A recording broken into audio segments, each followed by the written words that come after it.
Ouais, tu vas voir, ça va être un super épisode. On est au Japon, on a un jeu qui est soi-disant japonais, c'est sur PlayStation 4, c'est pas de la merde pour une fois. Il y a de quoi être content, surtout dans cette émission de critique vidéoludique venue de Belgique qui s'appelle, je te rappelle, Critique Cruelle, hein. C'est comme ça qu'elle s'appelle, Ah!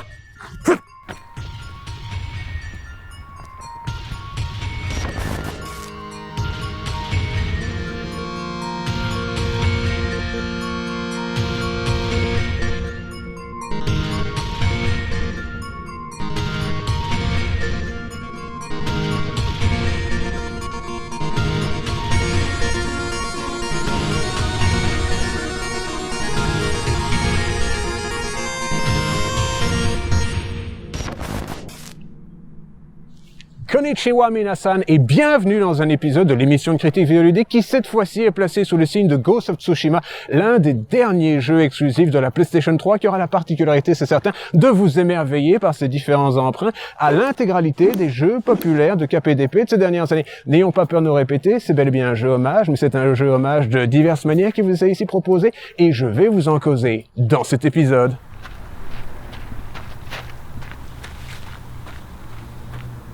Sucker Punch Productions n'est pas une de ces compagnies dont on peut prétendre d'un air guilleret qu'il est inutile de la présenter. Au contraire, elle a besoin d'être expliquée longtemps avec des adjectifs, quelques descriptions, peut-être même l'une ou l'autre métaphore. Commençons par mentionner que ce studio en forme d'éternel troisième couteau du conglomérat Sony n'a pas toujours été la propriété de celui-ci. Pendant l'élaboration de 4 titres, la petite structure au nom tiré du pire film de Zack Snyder était bel et bien indépendante. C'était le cas lors de la sortie de Rocket : Robot on Wheels.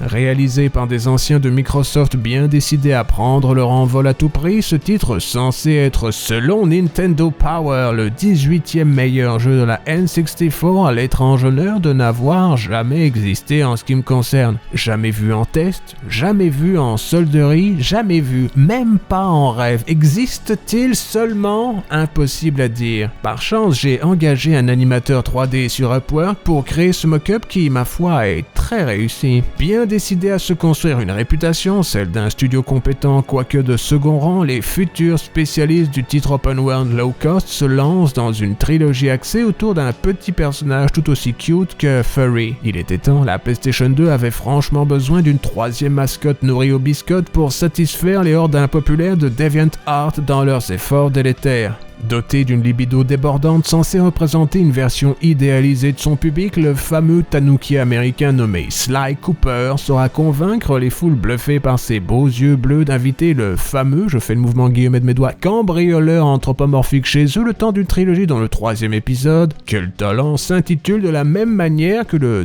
2e Uncharted. Si ça c'est pas de la synergie d'entreprise, ils recyclent même les titres. Une certitude surgit soudain dans l'esprit des dirigeants de la fameuse compagnie japonaise. Nous avons assez de jeux dotés d'une mascotte coquinette susceptible d'enflammer les bas désirs de l'internet par le pouvoir de leur fourrure chatoyante. Ce qui explique l'abandon immédiat de Jak and Daxter, fameux couple visionnaire tant apprécié de Twitter, mais aussi celui de Sly Raccoon et sa queue ô combien soyeuse. Ça suffit. 72 jeux Ratchet & Clank produits par Bambi Cruz devront remplir, ce n'est pas sale, cette portion du marché. Il est temps de prendre des risques, des vrais. Les gens aiment les super-héros, ils veulent de l'open world, ils adoreront Infamous. C'est un jeu open world sur PS3 où un gars au crâne rasé se bat contre l'adage avec de grands pouvoirs viennent de grandes responsabilités tout en zappant des ennemis par le pouvoir de l'électricité. C'est un de ces personnages super-héroïques modiques dotés de talents électriques dans un univers qui n'en est pas forcément au courant. Poussé par le succès relatif d'un premier opus qui s'écoulera à 2 millions d'exemplaires sur une console dont la position sur le marché est résumée par son numéro, Sony est obligé de prendre une autre décision rapido. Elle fut très difficile à accepter mais très, et après de longues réflexions, une stratégie d'une gravité rare est posée pour le bien de l'humanité. Le prix à payer, acquérir la team Sucker Punch SP pour les intimes afin d'étoffer les capacités de production interne de la firme. La nouvelle génération arrive et dans un monde où les exclusivités se font rares, seul celui qui a su investir saura régner sans fanfare. Quitte à y être, Sony s'offre vite fait une suite d'Infamous, histoire de rentabiliser le moteur et tenter de résoudre les problèmes de caméra du premier opus tout en gardant la licence fraîche dans l'esprit des utilisateurs s'il est nécessaire de la ressortir sur PlayStation 4 3 ans plus tard. On sait jamais, hein, comme ça, au pif. Seriez-vous surpris d'apprendre que le prochain projet de Sucker Punch se trouve être une suite sortie 3 ans plus tard de leur fameux simulateur de Superpower? Non? C'est que vous avez bonne mémoire. Second Son, tel est le titre, est une fable dystopique où un mec censément cool, doté d'un bonnet qu'il était quand moi-même je me trouvais au lycée, se lance dans une série d'actes terroristes plus ou moins héroïques mettant à feu et à sang la ville de Seattle. C'est à vous de décider si Kiki est gentil ou Kiki est méchant dans une autre illustration du système karmique de Mass Effect. Si ça c'est pas rétro, un peu comme l'idée d'utiliser Seattle, pour rappel la ville officielle de Last of Us, comme le centre d'une sorte de guerre urbaine sur fond de violence sociétale où des militants limite mutants qui portent des bonnets colorés mettent le feu aux policiers. De nos jours, les gens préfèrent placer ce type de conflit à Portland. Dernier rodéo en date pour la compagnie sans gêne dotée de suite dans ses idées, voici leur tentative de lancer sur le tard, c'est pas trop tôt, une nouvelle licence open world susceptible d'être recyclée un jour sur machine next-gen. Son nom, Ghost of Tsushima. C'est un Assassin's Creed japonisant réalisé par des Américains et il est plutôt bien, on en causera après une brève page de pub.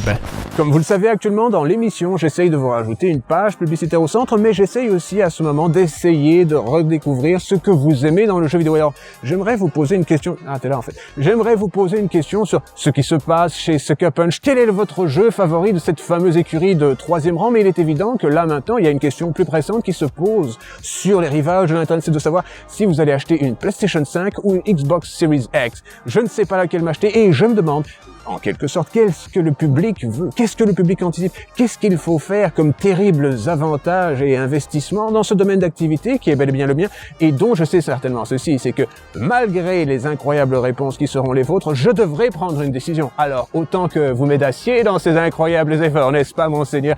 Et je vous dis à très bientôt pour le retour de la critique après une page de pub. N'oubliez pas de nous dire dans les commentaires si vous voulez une Xbox Series X ou bien entendu une PlayStation 5. Je veux dire, c'est toujours utile de savoir. On ne sait jamais comment ça se passe. Coupons directement vers la course-poursuite d'une dizaine de minutes que tout film d'action digne de ce nom se sent obligé de contenir. Le jeu, pour faire simple, est bien. Pas forcément génial, mais fort solide. Une tentative réussie de tirer un équivalent produit blanc d'Assassin's Creed de ce setting historique japonais propice, mais pas propice, si tu vois ce que je veux dire, man, à ce type d'exercice. Mais le format de l'émission se trouve être critique et cruel, donc on va passer quelques minutes, car telle est ma mission sacrée à souligner les portions de l'affaire qui méritent de prendre un peu l'air. Ce sera pas long, enfin, j'espère. Un observataire, un brin chafouin, pourrait prétendre sans être dans le faux que tout ceci est aussi une version open world easy playing de Sekiro. Ce n'est pas totalement vrai, hein, mais surtout ce n'est pas totalement faux. Vous avez ici un jeu de KPDP, ou plutôt de katana et de kimono, où un héros passé pour mort se défait dehors de barbares venus envahir ces contrées insulaires. Il est question de rédemption, de trahir son code de l'honneur et même de tenter la samba insensée de la furtivité pour sauver ses terres. Déjà, pour le coup, ça fait quelques ressemblances, mais ce n'est pas tout. Rajoutons vite fait d'un air détaché que tout ceci prend place dans une série de combats à l'arme blanche où la contre-attaque est la base de tout petit déjeuner équilibré, que diverses postures très nio font tout le sucre d'échange à l'arme blanche. Sur une autre note, vous avez aussi des kunai, quelques explosifs et un grappin. C'est bien pratique et pas du tout similaire au concept de base de Sekiro, du tout. Toute ressemblance avec un jeu From Software ayant vécu un succès international ces dernières années sur des concepts similaires est totalement involontaire. Ni d'ailleurs avec Tomb Raider ou Uncharted dans ce qui concerne le grappin. Pas besoin d'être mesquin.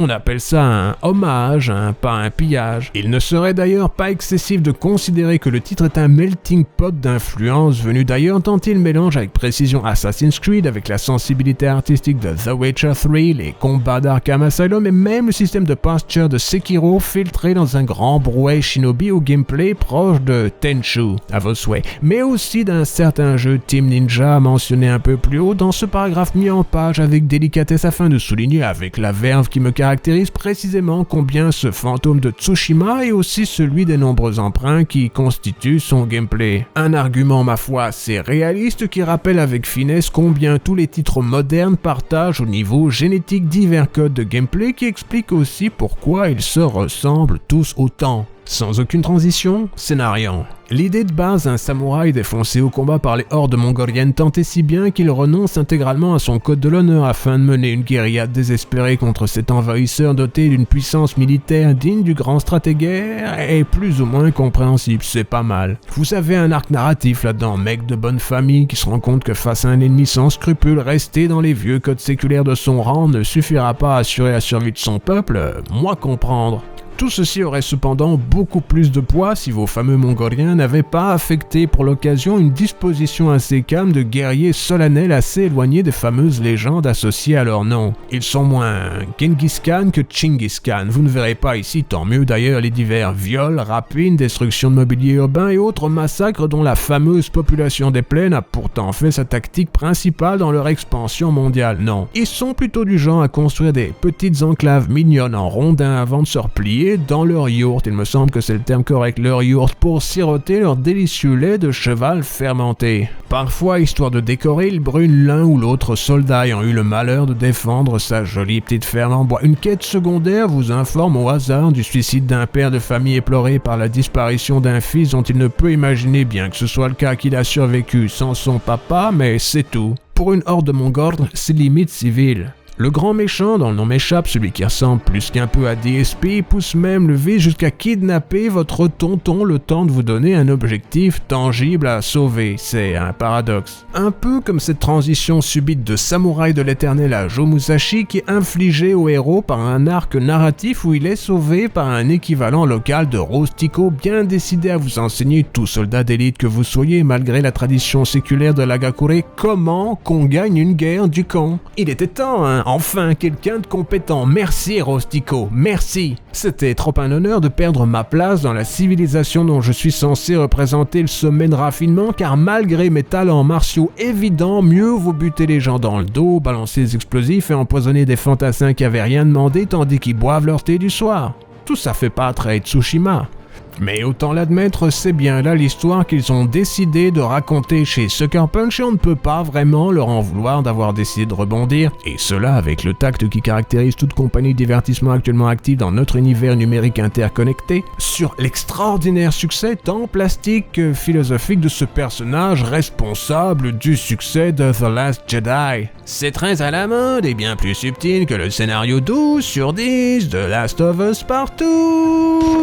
Je vous l'avais déjà dit et vu que je n'ai pas peur de me répéter, ce qui est vrai d'ailleurs, déjà dit je vous l'avais, de me répéter, je n'ai pas peur, Ghost of Tsushima est un bon jeu. Il me semblerait excessif de hurler sur les toits que c'est bien là le titre le plus phénoménal de l'histoire de la discipline, mais dans une année vide comme 2020, ça ira très bien. Plaçons-le une case en dessous de Doom Eternal, mais un cran plus haut que Final Fantasy VII Remake, et nous aurons terminé le labeur insensé de classification annuelle dont se fend tout critique vidéoludique dans sa petite tête après chaque vidéo. À chaque jour suffit sa peine, Max. En rester là suffirait sans doute aux dilettantes, mais en ce qui me concerne, il faudra cependant passer quelques instants supplémentaires sur les aspects positifs du titre avant de terminer l'inventaire. D'accord, rien de ce qu'il ne propose n'est vraiment unique, sauf peut-être le générateur de haïku, mais est-ce vraiment le type de feature pour lequel le public de l'internet risque de lâcher ses pépettes? Rien n'est moins net. Ils seront plus intéressés par la vaste carte représentant l'île de Tsushima et tout ce que l'on peut faire ici-bas. Ces combats, certes constitués de mécanisme emprunt ailleurs où l'on mélange avec aisance planification d'assassinats furtifs, combat de loin et les passes d'armes du Chambara, c'est un blockbuster sous influence qui vous est ici livré. Pas seulement celle fort vidéoludique dont je vous ai déjà causé, mais aussi celle tout aussi évidente du cinéma de Kurosawa. Duel résolu en un instant et long et réflexion doublée en japonais, mais synchronisée sur un système labial anglais qui brise pas mal l'immersion, seront votre quotidien. D'ailleurs, sans vouloir jeter davantage de fiel que nécessaire sur un titre somme toute réussi, mais il contient l'un des tics vidéoludiques que je déteste le plus au monde. Voyez ces cinématiques, on peut les mettre en pause, mais on peut pas les sauter, ni les accélérer, mais vous pouvez les mettre en pause. Je suis pas très fan de cette manière de faire depuis l'époque étrange d'Overblood. Over quoi ? Exactement. Quelques petites scories subsistent certes en ce qui concerne les combats. Cet étrange mélange d'Arkham Asylum, de Nioh et de Sekiro souffre souvent de la caméra malgré ses tentatives louables de se passer du lock-on comme pouvait Stargate le faire les aventures de Bruce Wayne. Ce n'est pas intégralement de la faute des directeurs du titre, Nate Fox et Jason Connell. mais bien celle des graphistes ravis de vous encercler à tout moment dans des décors réalistes basés sur la forme générale de vrais petits camps mongols de proximité. Faudra s'habituer à gérer l'espace qui vous entoure. Avec un peu d'entraînement et 5 Souls-like dans le sang, ça devient seconde nature. Le reste ne devrait pas vous surprendre. Les déplacements sont similaires à ceux dont vous avez l'habitude depuis Assassin's Creed 2, idem pour les petits objectifs disséminés sur la carte. Quelques missions annexes, un minigame assez basique où vous fendez du bambou, mais oui, la fameuse chanson d'Alain Chamfort pour augmenter vos forces. Vous pouvez aussi plonger votre corps glabre dans les eaux régénératrices des sources chaudes, les onsen, pour augmenter vos forces. Ce qui est plutôt classe. Je suis un grand fan de bains chauds. Une portion de moi pense très sérieusement qu'ils sont la clé d'un système cardiovasculaire performant et voire une de mes obsessions, certes déjà entrevue dans Nioh. Prendre plus de place dans le domaine du jeu vidéo me remplit malgré tout de joie. C'est déjà ça. D'ailleurs, l'idée d'utiliser les Mongols ou les Tlésomiques pour utiliser la parlance d'aujourd'hui comme ennemis sanguinaires de jeux vidéo me semble assez courageux, surtout de nos jours. Il est certain qu'en ce moment, là, maintenant, les réseaux sociaux s'enflamment sans doute de moult messages injurieux sur le manque de sensibilité d'une compagnie osant jeter l'opprobre sur ce groupe qui n'a rien demandé à personne. Mais à mon sens, je pense qu'inclure ce fier peuple simple mais de bonne humeur dans les rouages de l'industrie du divertissement est somme toute sympathique, limite louable. J'espère dans le futur voir plus de représentations tlésomiques dans le jeu vidéo et c'est sans aucune forme de sarcasme que j'invite l'industrie à mettre davantage de Mongols dans mes jeux. Il était temps. Dontnod et Square ne peuvent pas porter ce combat tout seuls malgré leurs efforts représentatifs exemplaires. Je veux dire, merde, on est en 2020. Le paradoxe Ghost of Tsushima peut être résumé de cette manière. Sans vraiment exceller, le titre collectionne beaucoup de notions entrevues ailleurs pour en tirer une synthèse efficace. Ce n'est pas sans lourdeur, je pense par exemple à l'étrange menu censé vous permettre de changer d'équipement en temps réel et dans lequel je me prends toujours les pieds, mais l'ensemble fonctionne assez bien pour faire illusion. Son aspect furtif est simple mais plaisant, ses combats sont approximatifs mais certes plus profonds qu'il n'y paraît, son scénario, sans être génial, n'est pas de ceux qui tuent en vous toute envie de vous plonger dans ses charmes exotiques. On ne vous demande pas au pif d'incarner la personne qui a tué votre mentor sous vos yeux afin de terminer l'aventure sur un sentiment très vivre et laisser vivre, je fais le mouvement guillemet de mes doigts, vide de sens, niant toute l'aventure, le précédent. Ceci dit, il n'est pas trop tard, Sony, vous pouvez garder ça sous le coude pour Ghost of Tsushima partout. N'ayant pas peur de me répéter, je vous l'avais déjà dit, ça me fait pas peur, il en a déjà été question, souvenez-vous-en, il est évident que ce titre recevra une recommandation. Ce n'est pas un classique, ni même un chef-d'œuvre, mais il recèle une qualité fort rare dans les jeux open world, le charme. J'ai eu envie de parcourir ces contrées guidées par le vent à la recherche d'un paysage dont les beautés fugaces me donnent l'impression d'être en vacances. C'est une qualité devenue assez rare ces derniers temps et qui me rappelle le plaisir que j'ai pris autrefois à participer aux meilleurs moments de la série Assassin's Creed. Son gameplay, par contre, ne risque pas de vous dépayser. Vous voilà prévenu. C'est pour toutes ces raisons, et bien d'autres, que ma note finale dans cette critique de Ghost of Tsushima ne peut être que petit roulement de tambour. 7 sur 10. Ouais, je donne des vraies notes maintenant, histoire de voir ce que ça fait. Ok, dans cet épisode-ci, je vous l'avais dit, nous avons parlé de Ghost of Tsushima, un jeu qui était plutôt pas mal en fait et qui était sur PlayStation 4. Dans le prochain épisode, il sera question de Marvel's Avengers, un jeu de Square Enix réalisé par Crystal Dynamics. Je vous dis bien entendu merci d'avoir regardé la vidéo. N'hésitez pas, si vous avez aimé la vidéo, à nous mettre des pouces vers le haut. Vous n'aimez pas la vidéo, vous nous mettez un pouce vers le bas. Vous n'aimez pas du tout, mais vous n'êtes pas très satisfait, vous mettez un pouce vers le milieu. C'est une nouvelle feature de YouTube. Et je vous dis bien entendu à bientôt en Belgique. Nous serons de retour de vacances dans un nouvel épisode de Critique Cruelle. Je tiens aussi au passage à remercier les gens qui, sur le Patreon, nous ont permis de réaliser cette vidéo et qui me permettent aussi de faire ce magnifique livre qui s'appelle Guerre et Paix. Un hommage, bien entendu, à Arthur Meurant, l'auteur de Guerre et Paix. À bientôt.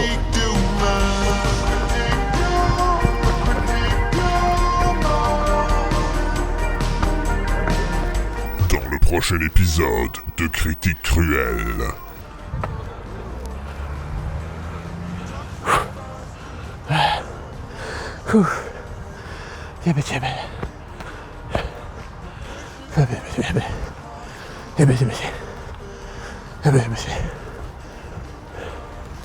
C'est comme ça que ça se passe, en Critique Cruelle.